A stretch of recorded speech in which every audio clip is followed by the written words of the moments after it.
Sometimes a message arrives too late, a voice from someone already gone. It travels through wires, a ghost of a moment, bringing not comfort, but a chill. This is the story of one such message. A voicemail left for a worried sister. It was supposed to bring answers, but only deepened the shadows around the disappearance of Brooke Ellis. The voicemail became a haunting artifact, a puzzle with no solution. It arrived weeks after Brooke vanished, yet sounded freshly recorded. The contents were mundane, but its timing and existence were anything but. It challenged everything investigators thought they knew about digital communication. It was a whisper from the void, a final, baffling communication that offered no closure. We trust technology to connect us, to make sense. But the story of Brooke Ellis's final voicemail is a reminder. Technology can deceive, creating riddles with no answer. Sometimes our digital trails lead nowhere, or to places where logic breaks down.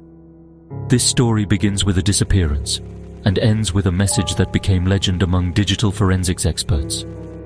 It's about the fragility of normal life and the eerie persistence of a voice after its owner is gone. A few seconds of audio, preserved in a machine, can contain a universe of mystery. The voicemail was not an answer. It was the beginning of a much darker story. Brooke Ellis lived a life of routine, books, plants, and quiet mornings. At 27, she was content in her small apartment, working as a librarian's assistant. Her days were predictable. Coffee at dawn, work, a call to her sister Maya at 7, dinner, and a book. Friends described her as pleasant, private, and grounded. She had no enemies, no secret troubles, and no history of impulsive behavior. Her life was a straight line, with no sharp turns. She was the anchor for her family, always reliable. The idea that she would vanish without a word was unthinkable. She had plans for the weekend with Maya and her nephew. Everything pointed to continuity, a future just like her present. Then, one ordinary Tuesday, Brooke was gone, leaving only silence. Her disappearance shattered the calm she'd built. The first sign of trouble came when Brooke missed her shift at the library. Her boss, Mrs. Gable, called Brooke's phone, straight to voicemail. Maya hadn't heard from her either. Their usual call had been missed. No one had seen or heard from Brooke in over 24 hours. Calls to friends yielded nothing. Police found her apartment undisturbed. Keys, wallet, and car all in place. Only her phone was missing. The coffee cup was washed, a book half read on her nightstand. It was as if she'd evaporated from her ordinary life. Her digital footprint went cold after a final text to Maya. No bank activity, no credit card use. Days turned into a week. The investigation stalled. No evidence of foul play, but no sign she left willingly. For 2 agonizing weeks, her family clung to hope, fearing the worst. The silence was absolute. 2 weeks after Brooke vanished, Maya's phone buzzed, a voicemail from Brooke. Relief and dread collided as Maya pressed play. Brooke's voice was calm, casual. "Hey Maya, just calling to say hi. I'm heading out to the market. Talk to you later. Bye." The message was short, mundane, and utterly out of place. It sounded like any ordinary day, not 2 weeks into a nightmare. No distress, no explanation, just Brooke, as if nothing had happened. The timestamp was from that very morning. How could Brooke's phone send a message after 2 weeks of silence? The voicemail provided no comfort, only confusion.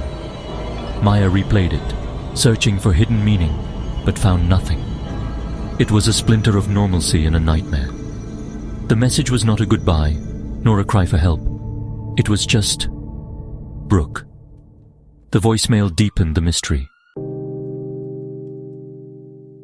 Police sent the voicemail to forensic audio experts.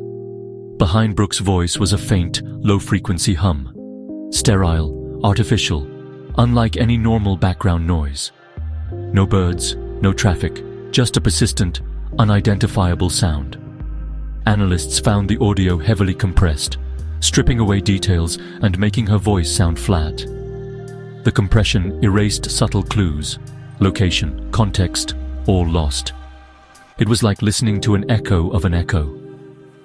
Brooke's voice felt distant, filtered through a digital void. The lack of recognizable background noise was chilling.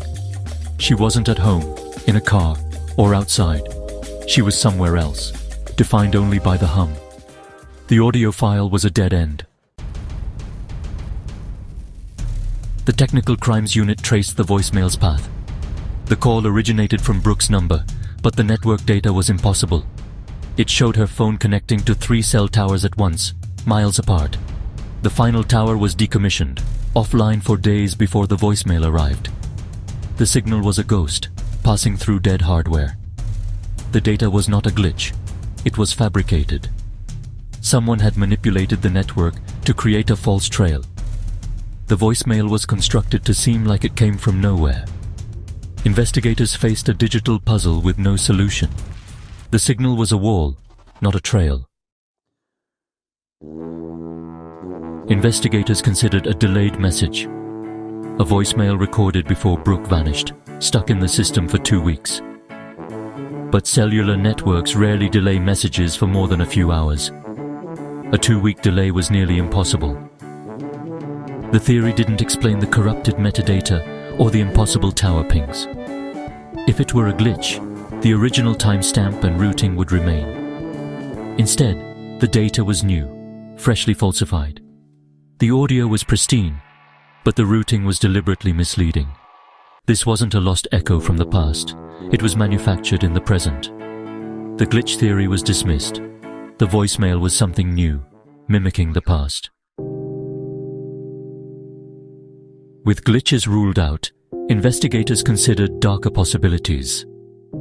A third party could have hijacked Brooke's number, using advanced spoofing tools to send the message. But where did the audio come from? Maybe old recordings, or a forced message, or even an audio deepfake. The voicemail could be a calculated act of psychological torment. Some speculated an automated system, a digital ghost, had replayed Brooke's voice. Perhaps a rogue algorithm or AI captured and replayed her data. Whether hacker, captor, or machine, someone controlled Brooke's digital identity. The voicemail was not from Brooke, but from the entity that now owned her voice. It was a demonstration of power, a digital haunting.